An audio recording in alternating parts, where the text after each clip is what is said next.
தாவேகா தலைவர் விஜயின் நிகழ்ச்சிக்கு பரந்தூர் சுற்றுவட்டாரத்தில் உள்ள 13 கிராமங்களைச் சேர்ந்தவர்கள் பங்கேற்கின்றனர். அவர்களின் ஆதார் உள்ளிட்ட அடையாள ஆவணங்களை சரிபார்த்த பின்னரே மண்டபத்திற்குள் அனுமதிக்கப்படுகின்றனர். இதுகுறித்த தகவல்களை நமது செய்தியாளர் ஆனந்தனிடம் கேட்பதற்கு முன்பாக தற்பொழுது சுரேஷ்குமார் இணைந்திருக்கிறார். அவரிடமே கேட்கலாம். சுரேஷ்குமார், தற்பொழுது அங்கு 17 வேன்களில் மக்கள் வரவழைக்கப்பட்டிருக்கின்றனர். அவர்களுடைய ஆவணங்கள் சரிபார்த்த பின்னரே அவர்கள் அனுமதிக்கப்படுகின்றனர். இது சுற்றுவட்டாரத்தில் இருக்கக்கூடிய மக்கள் தானா என்று உறுதிப்படுத்தப்படுவதற்காக மேற்கொள்ளப்படும் நடவடிக்கையா அல்லது வேறு ஏதேனும் காரணங்கள் இருக்கின்றனவா? முன்னெச்சரிக்கை நடவடிக்கையாக காவல்துறையினர் என்னென்ன நடவடிக்கைகள்லாம் மேற்கொண்டிருக்கிறாங்க?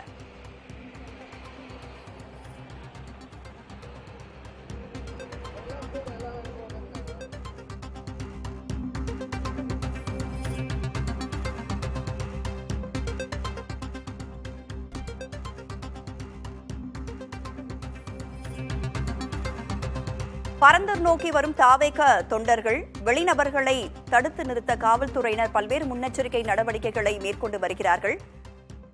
தாவேகாவினர் வெளிநபர்களுக்கு அனுமதி இல்லை என்று காவல்துறை ஏற்கனவே கட்டுப்பாடுகளும் நிபந்தனைகளும் விதித்திருந்தது. பரந்தூர் மக்களை சந்திக்க விஜய் இன்று பரந்தூருக்கு வருகிறார். இந்த நிலையில் ஆதார் உள்ளிட்ட அடையாள ஆவணங்களை சரிபார்த்த பின்னரே காவல்துறையினர் மக்களை அனுமதி செய்து வருகின்றனர். பரந்தூர் நோக்கி வரும் தாவேகா தொண்டர்கள், வெளிநபர்களை தடுத்து நிறுத்தும் காவல்துறையினர்.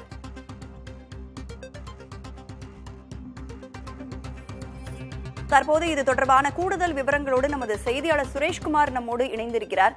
சுரேஷ்குமார், பல்வேறு ஆவணங்களை சரிபார்த்த பின்னரே காவல்துறையினர் உள்ளே அனுமதிக்கின்றனர் மக்களை. சுற்றுவட்டார பகுதிகளில் இருக்கக்கூடிய மக்கள் தானா என்று உறுதிப்படுத்துவதற்காக தான் இந்த நடவடிக்கை மேற்கொள்ளப்படுகிறதா, இல்ல வேறு ஏதேனும் காரணங்கள் இருக்கின்றனவா?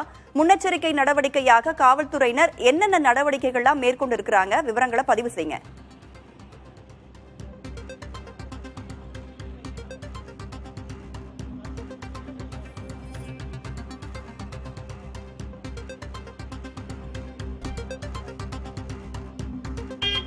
ராதா, தற்போது நாம் இருக்கக்கூடிய இந்த பகுதியில் தான் காவல்துறையினர் அதிகப்படியான கெடுபிடினை மேற்கொண்டிருக்கிறார்கள். நாம் பார்த்துக் கொண்டிருக்கிறோம். இதுதான் கண்ணன் தாங்கல் எனக்கூடிய ஒரு சந்திப்பு பகுதி.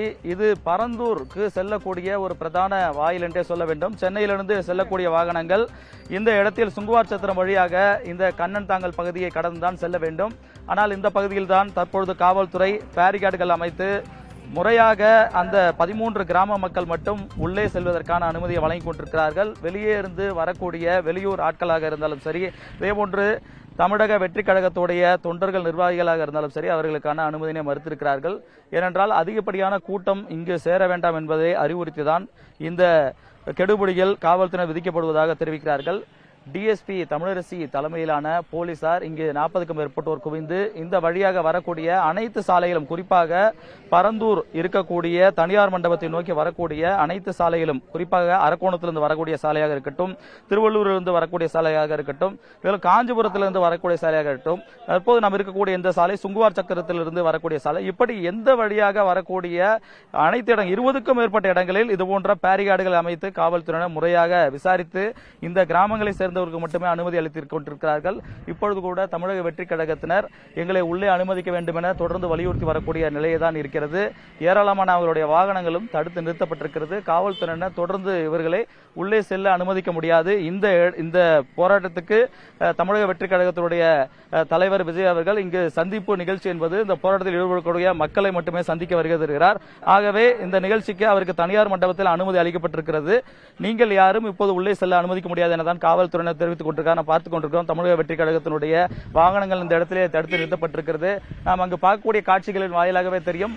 போலீசார் அந்த பேரிகார்டுகள் அமைத்து ஒவ்வொருவரும் யார் யார் என்ற விவரங்களை கேட்டுத்தான் உள்ளே அனுமதி அளித்துக் கொண்டிருக்கிறார்கள். வெளிநபர்களுக்கு அனுமதி இல்லை என்று திட்டவட்டமாக காவல்துறை தெரிவிக்கிறார்கள். அதே போன்று அந்த தனியார் மண்டபத்துக்குள் உள்ளே வரக்கூடியவர்களும் அந்த பகுதியை சேர்ந்தவர்களால் இருப்பதற்கான அடையாளங்களை அங்கு இருக்கக்கூடிய மக்களிடம் கேட்டு காவல்துறையினர் பெற்ற பிறகு உள்ளே அனுமதியை வழங்கிக் கொண்டிருக்கிறார்கள். இருந்த போதிலும் இந்த பரந்தூர் அந்த தனியார் மண்டபத்தை கிராமத்தை சுற்றி இருக்கக்கூடிய வேறு ஏதாவது சிறு சிறு பாதைகள், ஒத்தையடி பாதைகள் என்ற சொல்லிய காட்டு வழி பாதைகளையாவது பிடித்து விஜய் அவர்கள் இருக்கக்கூடிய அந்த வரக்கூடிய இடத்திற்கு சென்று விட வேண்டும் என்பதற்காக தமிழக வெற்றி கழகத்தினர் தொடர்ந்து இங்க முயற்சியை மேற்கொண்டு கொண்டுதான் இருக்கிறார்கள். நான் பார்த்து கொண்டிருக்கிறோம். இவர்கிட்ட கேட்கலாம், இவங்க எங்க இருந்து வந்திருக்கிறாங்க, ஏன் இப்படி தொடர்ந்து இங்க வலியுறுத்துறாங்கன்னு. ஆனா நீங்க தமிழக வெற்றி கழக நிர்வாகிகளா, எங்க இருந்து வந்திருக்கிறீங்க, இப்ப எதுக்காக இங்க வந்திருக்கீங்க? ஸ்ரீபெரும்புதூர் ஒன்றியத்திலிருந்து குண்டுபெரு கிராமத்துல வந்திருக்கோம். தலைவரை பேசுறதை பார்க்கலாம், ஆதரவு தரலாம் வந்திருக்கோம். எங்களை உள்ள காவல்துறை வந்து உள்ள அலோவ் பண்ண மாட்டாங்க, அதனால வெயிட் பண்ணிருக்கோம். இன்னைக்கு அந்த கிராம மக்களை சந்திச்சு போராட்டத்துக்கு தான் ஆதரவு தெரிவிக்க உங்களுடைய தலைவர் விஜய் அவர்கள் வருகை தரதா இருந்துச்சு. நீங்க இந்த மாதிரி கூட்டம் கூடினாக்கா அங்க இன்னும் பெரிய நெருக்கடி ஏற்படுமே, இது உங்களுக்கு அசௌகரியம் தானே? அது அப்படி இல்லைன்னா ஆதரவு தெரிவிக்க தானே வரோம். நாங்கள் போராட்டம் பண்ண இது பண்ண வரலையே, ஆதரவு தெரிவிக்க தானே வராரு தலைவர். அதை பார்க்க தான் நாங்கள் வந்திருக்கோம். நான் பேசுறாரு, நான் பேச போறாரு, மக்களுக்கு என்ன தெரிவிக்கிறாரு கேட்கலான்னு தான் நாங்கள் வந்திருக்கோம். என் பேர் தினேஷ். இது போன்று இங்க ஏராளமான நிர்வாகிகள் சென்று கொண்டிருக்கிறார்கள். நீங்க எந்த பகுதியில இருந்து வந்திருக்கீங்க? இப்ப என்ன போலீஸ் என்ன சொன்னாங்க? அவங்க அம்ப மாட்டாங்களே, அம்ப மாட்டாங்க, அம்ப மாட்டாங்க. எதுக்குண்ணா நீங்க வந்தீங்க? இப்ப இவ்வளவு பேர் வந்திருக்கீங்க, இப்ப உங்க கூட நிறைய பேர் இருக்காங்க தெரியுது, எதுக்காக இவ்வளவு தூரம் வந்திருக்கீங்க? தளபதியை பார்க்க தான் வந்திருக்கோம். போராட்டத்துக்கு வந்திருக்காரு, ஆதரவு கொடுக்க வந்திருக்கோம். இல்ல, இது வந்து ஒரு போராட்டத்துல மக்களுக்கான ஆதரவு தெரிவிக்கிறதுக்காக உங்களுடைய வெற்றி கழகத்துடைய தலைவர் வர்றாரு. நீங்க எல்லாரும் கூட்டம் அதிகமானாக்கா அந்த இடம் நெருக்கடி ஆயிருமே, அது உங்களுக்கு அசௌகரியமா இருக்குமே. நாங்க அமைதியான முறையில தானே. நீங்க எந்த பகுதியில இருந்து வந்திருக்கீங்க? இங்க பக்கம் பேரம்பாக்கம் கடம்பத்தூர் ஒன்றியம். எந்த வண்டியில வந்தீங்களா, இல்ல நடந்து வந்தீங்களா, பஸ் வந்தீங்களா, எப்படி வந்தீங்க? பைக்ல வந்திருக்கோம். பைக்ல வந்து பக்கத்தூர். எங்களுக்கே அனுமதி இல்ல. உங்களுக்கு அனுமதி இல்ல, பக்கத்தூர். இப்போ இந்த 13 கிராமத்துல நிலம் எடுக்கிறாங்க, அந்த கிராமத்துக்கு உட்பட்டவரா இல்ல வேற கிராமமா? இல்ல வேற பக்கம். வேற பக்கம். ஆமா, பக்கத்து பஞ்சாயத்து. போலீஸ் என்ன சொல்றாங்க உங்களுக்கு போகுது? காலையில வரைக்கும் அனுமதி கொடுத்தாங்க, இப்ப பாத்தீங்கன்னா அனுமதி மறுக்கிறாங்க. இதுக்கு முன்னாடி வந்த தலைவர்கள் அந்த மாதிரி இல்ல, ஆனா எங்களுக்கு மட்டும் மறுக்கிறாங்க, ஏன்னு தெரியல. உங்களுக்கு மட்டும்னாக்கா இப்ப இன்னைக்கு எங்க தலைவர் வராரு, இதுக்கு முன்னாடி திருமாவளவன் வந்திருக்காரு, சீமான் வந்திருக்காரு, மத்த இதர கட்சி எல்லாம் வந்திருக்காங்க. அவங்களுக்கு எல்லாம் வந்து இந்த மாதிரி இதெல்லாம் இல்ல, டைட் இல்ல. ஆனா எங்களை மட்டும் டைட் பண்றாங்க, அனுமதி இல்ல.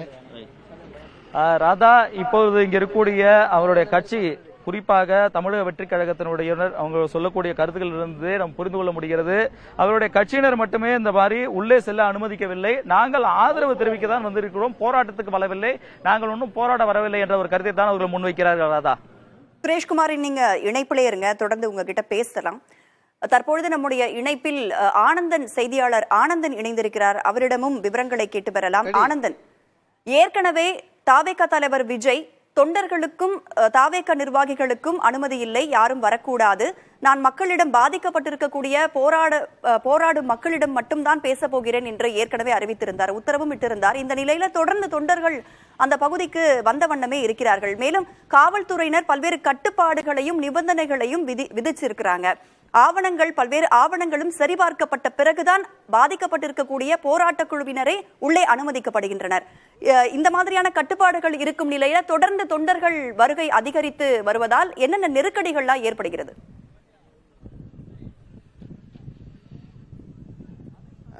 ராதா, தொடக்கத்தில் 13 கிராம மக்களே தான் உள்ளே வர வேண்டும், அவர்களுக்கு தான் அனுமதி கொடுக்கப்பட்டிருக்கிறது. இது தொடர்பாக பொதுச் செயலாளர் புஸ்லி ஆனந்திடம் தகவல் தெரிவிக்கப்பட்டிருக்கிறது. வேண்டுமென்றால் நீங்கள் அவரிடம் பொதுச் செயலாளரிடம் கேட்டு அனுமதி பெற்ற பிறகு உள்ளே வாங்கள் என்று குறிப்பிட்டு வரக்கூடிய பொதுமக்களிடம், அவருடைய ரசிகரிடம், தொண்டர்களிடம் தெரிவித்திருந்தார்கள். அதன் பிறகு வரக்கூடிய பொதுமக்களிடம், அதாவது இந்த கிராம மக்களிடம் கிட்டத்தட்ட 13 கிராம மக்கள் இருக்கிறார்கள். அந்த கிராம மக்களா எதுவும் அடையாள அட்டை வைத்திருக்கிறார்கள், ஆதார் அட்டை வைத்திருக்கிறார் என்று தொடக்கத்தில் அவர்கள் கேட்டார்கள். அதன் பிறகு மக்கள் கூட்டம் அதிகமாக வர வர தொடங்கிய பிறகு உள்ளே தற்போது அதெல்லாம் கேட்கவில்லை, தற்போது அனுமதிக்க தொடங்கிவிட்டார்கள். ஒரு 10 நிமிடத்திற்கு முன்பாக தொடர்ந்து அனுமதி அளித்து வருகிறார்கள். இந்த நிலையில ஒரு யதார்த்தமாக ஒரு 2000க்கும் மேற்பட்ட பேர் இந்த திருமண மண்டபத்தில் வைத்து சந்திப்பதற்கான ஏற்பாடுகள் செய்யப்பட்டு இருந்தது. ஆனா இப்பொழுது தொடக்கத்தில் 13 கிராம மக்கள், அதே போல இந்த சுற்றுவட்டார்களுடைய செங்கல்பட்டு, வேலூர், காஞ்சிபுரம், திருவள்ளூர் உள்ளிட்ட பகுதிகளிலிருந்து வரக்கூடிய மக்களுடைய எண்ணிக்கை சற்று அதிகமாக இருப்பதன் காரணமாக சுமார் 5000 பேர் இந்த திருமண மண்டபத்திற்கு வருவார்கள் என்று எதிர்பார்க்கப்படுகிறது. அதில் தொடக்கத்தில் தற்போது அந்த காட்சியை தான் நீங்க தொடர்ந்து பார்த்துக்கிட்டு இருக்கீங்க. ஆனா குறிப்பாக பாதிக்கப்பட்டு இருக்கக்கூடிய மக்கள் நம்ம பார்த்தோம்னா, இந்த பகுதியை பொறுத்தவரை பரந்தூர், வளத்தூர், பொடவூர், நல்வாய், தண்டலம், மடப்புரம், தொடவூர், சிங்கிலிப்படி, குணகரப்பாக்கம், எடையர்பாக்கம், அதே போன்று அக்கம்மாராயபுரம், ஏகனாபுரம், மகாதேவி மங்கலம் உள்ளிட்ட 13 கிராமங்கள் மக்கள் வந்து இதனால் பாதிக்கப்பட்டிருக்கிறார்கள். ஒட்டுமொத்தமாகவே இந்த நிலப்பரப்பு 4791.29 ஏக்கர் நிலப்பரப்புல வந்து இந்த உத்தேசிக்கப்பட்டிருக்கிறது விமான நிலையம் அமைப்பதற்கு. இதுல வந்து 3466 ஏக்கர் நிலம் நஞ்சை விவசாய நிலமாகும். அதே போல 1377 ஏக்கர் நிலம் புறம்போக்கு அரசு நிலமாக இருக்கிறது. இப்படிப்பட்ட இடத்தில்தான் இந்த விமான நிலையம் அமைப்பதற்கான உத்தேசமாக இங்க வந்து தொடக்கத்தில் இருந்தது. அதன் பிறகு தமிழக அரசு 2022ஆம் ஆண்டு ஆகஸ்ட் மாதம் 22ஆம் தேதி தமிழக முதல்வர் மு.க. ஸ்டாலின் அவர்கள் இந்த பகுதியில் அமைய இருப்பதாக அறிவிப்பை வெளியிட்டார். தொடக்கத்தில் இருந்து தற்போது வரை மிகப்பெரிய ஒரு எதிர்ப்பான கருத்துக்களை பதிவு செய்தார்கள். மக்களுடைய எழுச்சி போராட்டமாக மாறியது. கிராம சபை கூட்டத்தில் எதிர்ப்பு தெரிவிச்சாங்க, பள்ளிகளில் புறக்கணிப்பு தெரிவிச்சாங்க, இரவு நேரத்தில் பெண்கள் ஒப்பாரி வைக்கக்கூடிய போராட்டத்தில் ஈடுபட்டாங்க. இப்படி மக்களால் தொடர்ந்து தமிழக அரசுடைய கவனத்தை திசை திருப்பக்கூடிய வகையில் ஒவ்வொரு நாளும் போராட்டத்தில் ஈடுபட்டு கொண்டிருந்தாலும் 910 நாட்களாக போராட்டத்தில் ஈடுபட்டு வந்த நிலையிலாம் தமிழக வெற்றி கழகத்துடைய தலைவர் விஜய் அவர்கள் இப்படிப்பட்ட மக்களை நேரடியாக சந்தித்து ஆதரவு தெரிவிக்க வேண்டும் என்ற கருத்தில் தற்போது அவர் வந்து தொடக்கத்தில் பொது இடத்தில் அனுமதி இல்லை என்றாலும் திருமண மண்டபத்தில் வெளியிலே தற்போது சந்திப்பதற்கான ஏற்பாடு செய்யப்பட்டிருக்கிறது. இவர் வந்து கவனத்தை செலுத்துவதனால் தமிழக அரசுக்கும் மற்ற மத்திய அரசுக்கும் இந்த போராட்டத்தில் மறுவடிவம் பெற்றிருக்கிறத நம்ம பார்க்கலாம். ராதா, தாவேகா தலைவர் விஜயின் நிகழ்ச்சிக்கு பரந்தூர் சுற்றுவட்டார பகுதிகளில் உள்ள 13 கிராமங்களைச் சேர்ந்தவர்கள் பங்கேற்க உள்ளனர். பல்வேறு கட்டுப்பாடுகளையும் நிபந்தனைகளையும் காவல்துறையினர் விதித்திருக்கிறார்கள். இந்த நிலையில் 2000க்கும் மேற்பட்ட மக்கள் வருவார்கள் என்று ஏற்கனவே எதிர்பார்க்கப்பட்ட நிலையில் தற்பொழுது 5000க்கும் மேற்பட்ட மக்கள் வருகை புரிந்து கொண்டிருக்கின்றனர். விஜயை சந்தித்து பேசுவதற்காக களத்திலிருந்து பல்வேறு தகவல்களை வழங்கியமைக்கு நன்றி. ஆனந்தன் மற்றும் சுரேஷ்குமார், மீண்டும் இணையலாம்.